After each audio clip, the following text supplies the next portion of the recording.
Hello students, स्वागत है आप सभी का आपके अपने यूट्यूब चैनल मैथमेटिक में। स्टूडेंट्स, आज की इस वीडियो में हम लोग कक्षा 9 चतुर्भुज अध्याय 8 पढ़ने वाले हैं। पिछली वीडियो में स्टूडेंट्स प्रश्नावली 8A हम लोग कंप्लीट कर चुके थे और प्रमेय नंबर 3 कंप्लीट कर चुके थे।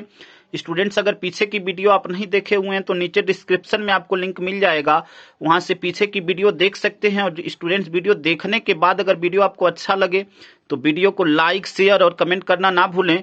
और हाँ, चैनल को सब्सक्राइब जरूर करें। स्टूडेंट्स, वीडियो को स्टार्ट करते हैं। प्रमेय नंबर 4 है, एक चतुर्भुज समांतर चतुर्भुज होता है यदि उसकी सम्मुख भुजाएं परस्पर बराबर हों। तो यहाँ पे कह रहा है कि जो सम्मुख भुजाएं हैं वह बराबर हैं। यहाँ पे ABCD एक समांतर, यहाँ पे ABCD एक चतुर्भुज है जिसमें कह रहा है सम्मुख भुजाएं यानी AB भुजा DC के बराबर है, और यहाँ पे AB बराबर है DC के और AD बराबर है किसके, BC के। यह आपको दिया हुआ है और कह रहा है कि यह दिखाना है कि यह जो चतुर्भुज है वह एक समांतर चतुर्भुज है। तो जब भी इसको हम लोग हल करेंगे स्टूडेंट, तो सबसे पहले देखिए यहाँ पे हमें एक रचना करना होगा जो कि A को C से मिलाना होगा, और रचना में उसको लिखेंगे। हम लोग लिखेंगे ज्ञात है, फिर सिद्ध करना है, फिर रचना और उपपत्ति। तो यहाँ पे हम इसको A को C से पहले मिला लेते हैं और उसको अभी रचना में लिखेंगे भी स्टूडेंट्स, ठीक है। तो सबसे पहले यहाँ पे लिखेंगे ज्ञात है, यहाँ पे लिखेंगे ज्ञात है। अब जो चीजें हमें ज्ञात हैं कि ABCD एक समांतर चतुर्भुज है जिसमें AB DC के बराबर और AD जो है BC के बराबर है, तो यहाँ पे लिखेंगे ज्ञात है, ठीक है। अब जो चीजें ज्ञात है उसको लिख लेते हैं। अब यहाँ पे ABCD एक चतुर्भुज है जिसमें AB बराबर DC और AD बराबर BC। अब यहाँ पे क्या लिखेंगे स्टूडेंट, सिद्ध करना है। यहाँ पे लिखेंगे सिद्ध करना है, सिद्ध करना है, ठीक है। अब सिद्ध क्या करना है उसको लिख लेंगे और फिर लिख लेंगे रचना, ठीक है। अब देखिए सिद्ध क्या करना है कि ABCD एक समांतर चतुर्भुज है और रचना क्या है कि A को C से मिलाया। अब यहाँ पे हम लोग लिखेंगे, अब इसको हल करेंगे तो यहाँ पे लिखेंगे उपपत्ति, उपपत्ति। अब देखिए उपपत्ति में अब यहाँ पे दो त्रिभुज हमें दिखाई दे रहा है, ठीक है, त्रिभुज DCA और त्रिभुज BAC। तो अब इन दोनों त्रिभुजों में हम लोग बात करेंगे और इन दोनों त्रिभुजों का अगर हम सर्वांगसम प्रूफ पहले करेंगे तो यहां पे लिखेंगे त्रिभुज, त्रिभुज DCA, त्रिभुज DCA तथा त्रिभुज BAC में, तथा त्रिभुज BAC में, BAC में, ठीक है। अब यहां पे देखिए जो यह लाइन है, जो DC लाइन है वो AB के क्या है, बराबर है, ठीक है। क्योंकि यह दिया हुआ है तो यहां पे लिखेंगे, यहां पे दिया हुआ है सम्मुख भुजाएं परस्पर बराबर है, यानी आमने सामने की भुजाएं क्या है, बराबर है, ठीक है। तो यहां पे लिखेंगे DC बराबर AB,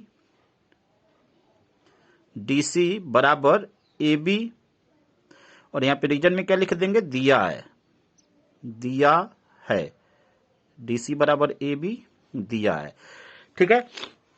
अब देखिए आपको क्या दिया हुआ है, यहां पे DC बराबर AB दिया है। अब यह लाइन इसके बराबर है यानी DA बराबर BC। देखिए यहाँ पे डबल लाइन, यहाँ पे डबल लाइन, यह दोनों आपस में बराबर है, यहाँ सिंगल कट, यहाँ पे सिंगल कट, तो यह दोनों लाइन बराबर, यानी यहाँ पे DA बराबर क्या हो जाएगा, BC। तो यहाँ पे लिख लेंगे DA बराबर, DA बराबर BC, यह भी क्या है, दिया हुआ है, ठीक है, दिया है। अब देखिए यहाँ पे जो CA लाइन है, यहाँ पे देख लीजिए CA, इस त्रिभुज में CA और यहाँ पे AC, यह आपस में क्या है, बराबर है, क्योंकि यह उभयनिष्ठ भुजा है, दोनों त्रिभुजों में है। तो यहाँ पे लिख लेंगे, ठीक है, CA बराबर AC उभयनिष्ठ, CA बराबर AC, और यहाँ पे लिख लेंगे उभयनिष्ठ, उभयनिष्ठ, ठीक है स्टूडेंट्स। अब देखिए यहाँ पे जब तीन कंडीशन हमें प्राप्त हो गई तो हम कह सकते हैं कि त्रिभुज DCA सर्वांगसम होगा त्रिभुज BAC के। तो यहाँ पे दिखा देंगे कि त्रिभुज, त्रिभुज DCA सर्वांगसम होगा त्रिभुज त्रिभुज BAC के। और कौन से नियम से, साइड साइड साइड, यानी भुजा भुजा भुजा सर्वांग समता नियम से यह दोनों त्रिभुज आपस में क्या हो जाएंगे, सर्वांगसम हो जाएंगे। अब देखिए स्टूडेंट, जब यह दोनों त्रिभुज आपस में सर्वांगसम हो जाएंगे तो देखिए अब यहाँ पे क्या होगा, जो यह कोण होगा, देखिए यहाँ पे यह कोण और यह कोण आपस में बराबर, और यह कोण और यह कोण आपस में बराबर होगा। ठीक है, यहाँ पे यह कोण इसके बराबर, यहाँ पे देख लीजिए, यहाँ पे थोड़ा बोल्ड में दिखा देते हैं। देखिए यहाँ पे यह कोण जो है इस कोण के बराबर, ठीक है, और यहाँ पे देखिए डबल दे देते हैं, यह कोण इस कोण के बराबर होगा। ठीक है, क्योंकि यह क्या है, सर्वांग समता के नियम से जब दो त्रिभुज जो है सर्वांगसम हो जाते हैं तो उसकी संगत भुजा और संगत कोण आपस में क्या हो जाते हैं, बराबर हो जाते हैं। तो यहाँ पे लिखेंगे, इसलिए देखिए, इसलिए त्रिभुज DCA यानी यह कोण इस कोण के बराबर होगा, तो लिखेंगे त्रिभुज, यहाँ पे कोण DCA बराबर होगा कोण BAC के, कोण BAC के, यह क्या हो जाएगा, बराबर हो जाएगा। और यह कौन से नियम से, तो यहाँ पे आप लिख सकते हैं CPCT से। ठीक है ना, corresponding part of congruent triangle, इसको इक्वेशन फर्स्ट बना लेंगे। ठीक है, तो अब यह हम बराबर दिखा दिया, अब इन दोनों को बराबर दिखाएंगे, तो अब यह दोनों कोण बराबर होंगे। यहाँ पे लिख लेंगे तथा कोण DAC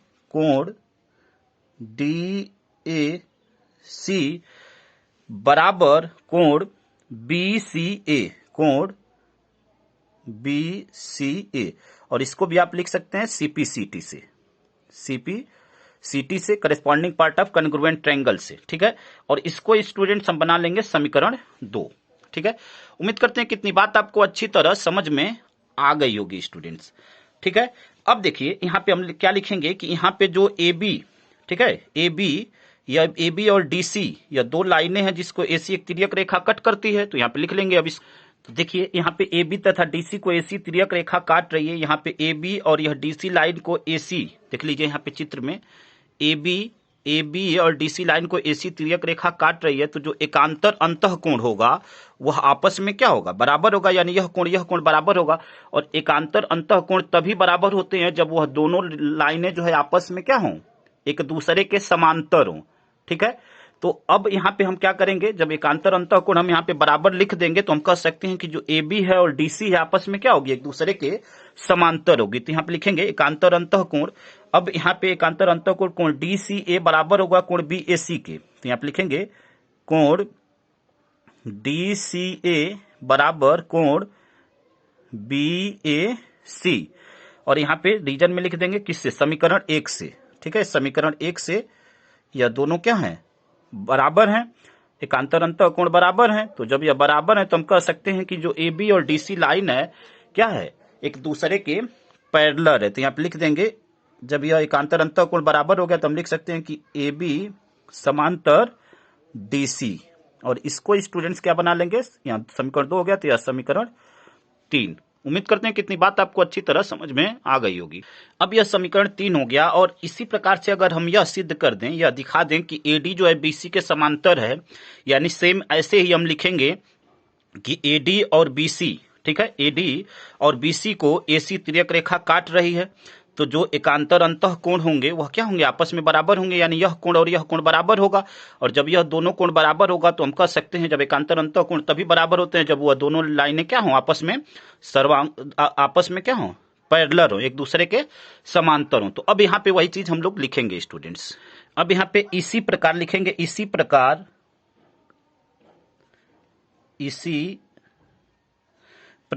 AD तथा BC को AC तिर्यक काटती है। अब यहाँ पे इसी प्रकार AD तथा BC को AC तिर्यक रेखा काट रहे, जिससे एकांतर अंतः कोण क्या होंगे, अब यह कोण इस कोण के बराबर है, जो कि सर्वांग समता से यहाँ पे हम प्रूफ कर चुके हैं। तो हम लिख सकते हैं यहाँ पे कोण DAC बराबर है कोण BCA के, और यहाँ पे लिख सकते हैं समीकरण 2 से। अब देखिए जब ये यहाँ पे एकांतर अंतः कोण यह कोण आपस में बराबर हो गए, यानी एकांतर अंतः कोण बराबर हो गए, तो हम कह सकते हैं कि जो AD लाइन है वह BC के क्या है, समांतर है। तो यहाँ पे लिख सकते हैं कि AD समांतर BC, और इसको हम लोग बना लेंगे, यहाँ पे समीकरण 3 है तो यह समीकरण 4।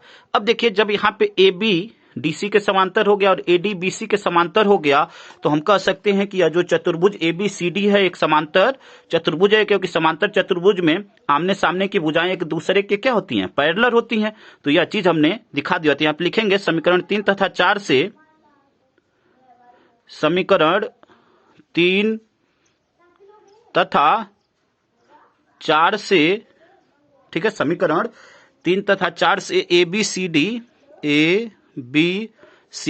एक समांतर चतुर्भुज है, एक समांतर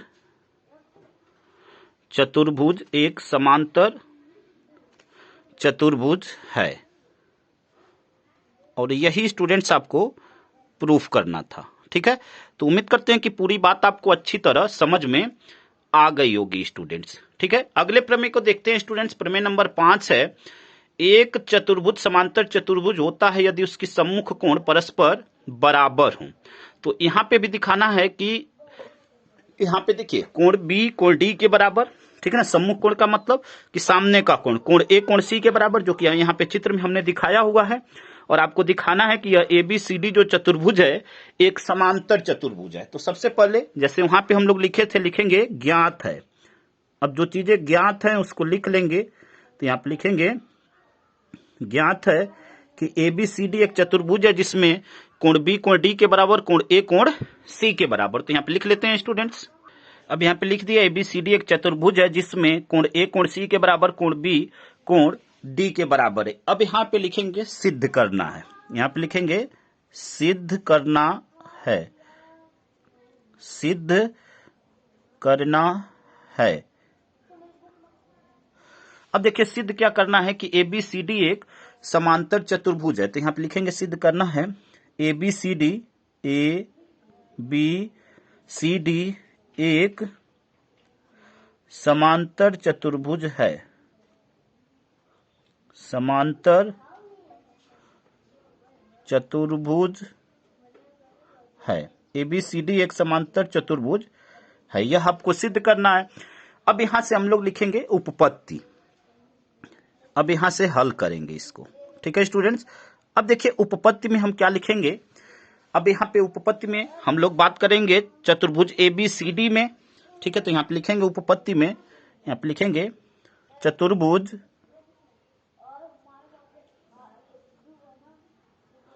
चतुर्भुज ABCD में, ABCD में। अब देखिए चतुर्भुज ABCD में यहां पे हम लोग देख रहे हैं कि जो कोण A है कोण C के बराबर है। तो यहां पे लिखेंगे कोण A बराबर कोण C तथा कोण B बराबर कोण D, कोण B बराबर कोण D। ठीक है, यहां पे यह क्या है, दिया है। तो यहां पे लिख लेंगे इसको, दिया है, दिया है, कोण दिया है। ठीक है, इसको हम स्टूडेंट्स कोण A बराबर कोण C, इसको इक्वेशन फर्स्ट बना लेंगे और इसको इक्वेशन सेकंड बना लेंगे। ठीक है, अब देखिए आपको क्या करना है, यहाँ पे समीकरण 1 और 2 को देखिए, यह इक्वेशन फर्स्ट या इक्वेशन 2, समीकरण 1 2 को जोड़ेंगे। तो यहाँ पे लिखेंगे समीकरण 1 प्लस समीकरण 2, यानी समीकरण 1 तथा 2 को जोड़ने पर। अब जब समीकरण 1 2 को जोड़ेंगे तो लेफ्ट वाला भाग लेफ्ट वाले भाग के साथ और राइट वाला भाग राइट वाले भाग के साथ, यानी कोण A प्लस कोण B बराबर कोण C प्लस कोण D। तो यहां पे लिखेंगे कोण A प्लस कोण B, कोण A प्लस कोण B बराबर कोण C प्लस कोण D, कोण C प्लस कोण D। ठीक है, अब देखिए यहां पे जब यह एक चतुर्भुज है तो इन चारों कोणों का जो योग होगा वह क्या होगा, 360 अंश होगा। तो अब यहां पे वही दिखाएंगे। अब यहां पे दिखाएंगे कि कोण A प्लस कोण B प्लस कोण C प्लस कोण D बराबर 360 अंश। हाँ, इसको स्टूडेंट्स समीकरण 2 हो गया, इसको समीकरण 3 बना लेंगे। तो अब देखिए यहां पे क्या लिखेंगे, कोण A प्लस कोण B प्लस कोण C प्लस कोण D बराबर 360 अंश। अब देखिए स्टूडेंट्स, जब यह चारों चारों का जो सम है 360 अंश है, तो हम कह सकते हैं कि यहाँ पे कोण ए प्लस कोण बी क्या होगा, 180 अंश होगा, और कोण सी प्लस कोण डी भी 180 अंश होगा। ठीक है, यह 180 अंश होगा, यह समीकरण 3। और इसको जो है यहाँ पे क्या बना लेंगे, अब यह समीकरण 4 बना लेंगे इसको। ठीक है, यहाँ पे देख लीजिए, इन दोनों का सम 180 होगा, इन दोनों का भी सम 180 अंश होगा। तो अब यहाँ पे हम लोग क्या करेंगे स्टूडेंट्स, अब यहाँ पे हम लिख सकते हैं कि समीकरण 3 तथा 4 से, देखिए यहाँ पे लिख सकते हैं कि समीकरण 3 तथा 4 से, अब जब समीकरण 3 तथा 4 से हम देखेंगे कि जो कोण ए प्लस बी, कोण ए प्लस कोण बी बराबर कोण सी प्लस कोण डी, यानी इन दोनों का सम भी 180 अंश होगा। तो अब इन दोनों के स्थान पे हम क्या लिख सकते हैं, कोण ए प्लस कोण बी बराबर कोण सी प्लस कोण डी बराबर 180 अंश, क्योंकि इन दोनों का सम 180 अंश होगा जब पूरा 360 है। तो यहाँ पे लिखेंगे कि कोण ए प्लस कोण बी, जैसे यहाँ पे लिखा हुआ है, बराबर कोण सी प्लस कोण डी बराबर 180 अंश। यहाँ पे देखिए, यह दोनों कोण इन दोनों कोण के बराबर है, तो इनका सम जो है क्या हो जाएगा, 180 अंश के बराबर हो जाएगा। अब इसको लिख लेंगे, इसको बना लेंगे स्टूडेंट समीकरण 5। देखिए यहाँ पे भी अगर हम दिखा देंगे कि ए बी जो है डीसी के समांतर हो और ए डी जो है बीसी के समांतर हो, तो हम कह सकते हैं कि यह ए बी सी डी एक समांतर चतुर्भुज है। ठीक है, तो यहाँ पे जो ए डी, देखिए जो ए डी और बीसी लाइन है, ठीक है, जो ए डी और बीसी लाइन है, उसको ए बी लाइन क्या कर रही है, त्रियक काट रही है। ठीक है, तो त्रियक काट रही है, तो यह कोण और यह कोण दोनों क्या होगा, अंतः कोण बनाएंगे, और अंतः कोण का योग अगर 180 अंश हो जाएगा, तो हम कह सकते हैं कि यह दोनों लाइनें आपस में क्या हो जाएंगी, एक दूसरे के समांतर होंगी। तो लिखेंगे यहाँ पे, चूंकि एडी तथा बीसी को ए बी त्रियक काट रही है। अब यहाँ पे देखिए, जब यह दो लाइनें हैं और ए बी उसको त्रियक कट कर रही है, तो जिससे एक ही ओर के अंतः कोण का जो योग होगा, यानी इसका और इसका योग अगर हम दिखा दें कि यह इन दोनों का योग जो कि तिर्यक रेखा के एक ओर के अंतः कोण है, तो इनका योग अगर 180 अंश हम दिखा दें, तो हम कह सकते हैं कि जो एडी और एसी लाइन है, ठीक है, वो आपस में क्या हो जाएगी, जो एडी और यह बीसी लाइन, ठीक है, आपस में क्या हो जाएगी, पैरेलल हो जाएगी। तो अब यहाँ पे देखिए, जब एडी तथा बीसी को एबी त्रियक काटती है, तो अब यहाँ पे समीकरण 5 से हम लिख सकते हैं कि कोण ए, यानी कोण ए और कोण बी यह एक ओर के अंतः कोण है, तो इन दोनों का सम हम क्या लिख सकते हैं, 180 अंश लिख सकते हैं। तो यहाँ पे लिखेंगे कि कोण ए प्लस कोण बी बराबर 180 अंश, और यहाँ पे रीजन में लिख सकते हैं समीकरण 5 से, समीकरण 5 से। अब देखिए समीकरण 5 से जब इन दोनों को 180 अंश हम दिखा दिए, तो हम कह सकते हैं कि जो यह एडी लाइन है और बीसी लाइन है एक दूसरे के क्या होगी, समांतर होगी। तो यहाँ पे लिख सकते हैं कि एडी समांतर बीसी, एडी समांतर बीसी, और यह क्या हो जाएगा स्टूडेंट, समीकरण 6 हो जाएगा। ठीक है, उम्मीद करते हैं कि इतनी बात आपको अच्छी तरह समझ में आ गई होगी स्टूडेंट्स। अब देखिए आपको क्या करना है, अब यहाँ पे समीकरण 1 तथा 2 से हम लोग देखेंगे। देखिए समीकरण 1 तथा 2 से अब क्या लिखेंगे, इसी प्रकार। अब देखिए यहाँ पे समीकरण 1 तथा 2 से देखिए यह कोण ए, अब इन दोनों को अगर हम ऐड करें, तो देखिए कोण बी बराबर कोण डी, यानी इसको हम ऐसे भी लिख सकते हैं कि कोण डी बराबर कोण बी भी लिख सकते हैं। तो अब अगर इसको हम कोण डी बराबर, जैसे इस लाइन को हम क्या लिख सकते हैं, कोण बी बराबर कोण डी या कोण डी बराबर कोण बी, बात एक ही है। अगर इसको हम कोण डी बराबर कोण बी लिखें, तो हम दोनों को ऐड करें, तो लेफ्ट वाला भाग लेफ्ट वाले भाग के साथ, राइट वाला भाग राइट वाले भाग के साथ। तो अगर हम इसको ऐसे लिख दें कि कोण डी बराबर कोण बी, तो कोण ए प्लस कोण डी, ठीक है, यहाँ पे लिखेंगे कि कोण ए प्लस कोण डी, ठीक है, ऐसे लिख सकते हैं। देखिए अब इसको हमने लेफ्ट में कर दिया, तो लेफ्ट वाला भाग लेफ्ट वाले भाग के साथ बराबर होगा कोण बी प्लस कोण बी, यहाँ पे देख लीजिए कोण ए प्लस कोण डी, ठीक है, बराबर हो गया कोण बी प्लस कोण सी के, कोण सी के, ठीक है। और इसका सम जो है क्या हो जाएगा, 180 अंश हो जाएगा, क्योंकि पहले ही हम लोग दिखा चुके हैं, ठीक है, यहाँ पे दिखाए हुए हैं कि अभी किसी दो का सम क्या हो जाएगा, 180 अंश होगा यहाँ पे। तो अब यहाँ पे यह दोनों 180 अंश और बराबर, यह दोनों बराबर हो गए, तो 180 अंश। इसको हम लोग नेक्स्ट समीकरण बना लेंगे। यहाँ पे समीकरण 6 है, तो इसको हम लोग बना लेंगे स्टूडेंट समीकरण 7, ठीक है, यह आपका समीकरण 7 हो गया। ठीक है, अब देखिए यहाँ पे अब फिर लिखेंगे कि जो ए बी और डीसी लाइन है उसको बीसी त्रियक कट कर रही है, ठीक है। तो अब यहाँ पे वही, अब यहाँ पे देखिए हमने क्या लिखा कि AB तथा DC को BC तिर्यक काटती है, AB तथा DC को BC तिर्यक काटती है, यानी यह कोण और यह कोण, ठीक है, इन दोनों कोण का अगर सम, अब क्या हो जाए, अगर हम 180 अंश दिखा दें, ठीक है, कोण B प्लस कोण C, जो कि यहाँ पे हमने लिखा हुआ है, तो यहाँ पे लिख देंगे कोण B प्लस कोण C बराबर 180 अंश। तो हम कह सकते हैं कि यह दोनों जो लाइनें हैं, जो AB और DC लाइनें हैं, वह एक दूसरे के क्या हो जाएंगी, समांतर हो जाएंगी, क्योंकि एक ही ओर के अंतः कोण का योग 180 अंश तभी होगा जब वह दोनों लाइनें एक दूसरे के समांतर हो। तो यहाँ पे लिख देंगे कि कोण B प्लस कोण C बराबर 180 अंश, ठीक है। यहाँ पे इसको समीकरण 8 बना लेंगे, और यह किससे हुआ है, तो यहाँ पे देखिए कोण B प्लस कोण C बराबर 180 अंश समीकरण 7 से हुआ है, ठीक है। यह समीकरण 8 हो गया, तो हम कह सकते हैं इसलिए यहाँ पे, इसलिए AB समांतर DC, AB समांतर DC, ठीक है। अब यहाँ पे AB समांतर DC हो गया। अब यहाँ पे इसको हम स्टूडेंट्स क्या बना लेंगे, यहाँ पे 8 हो गया, समीकरण 9। अब यहाँ पे देखिए समीकरण 6 और 9 से, ठीक है, समीकरण 6 और 9 से जब यहाँ पे हमने दिखा दिया कि जो AD लाइन है वह BC के समांतर और AB लाइन DC के समांतर है, तो समीकरण 6 और 9 से हम कह सकते हैं कि यह जो चतुर्भुज ABCD है वह एक समांतर चतुर्भुज है। तो अब यहाँ पे उसी लाइन को लिख देंगे कि देखिए यहाँ पे उसी लाइन को अब यहाँ पे लिखेंगे, समीकरण 6 तथा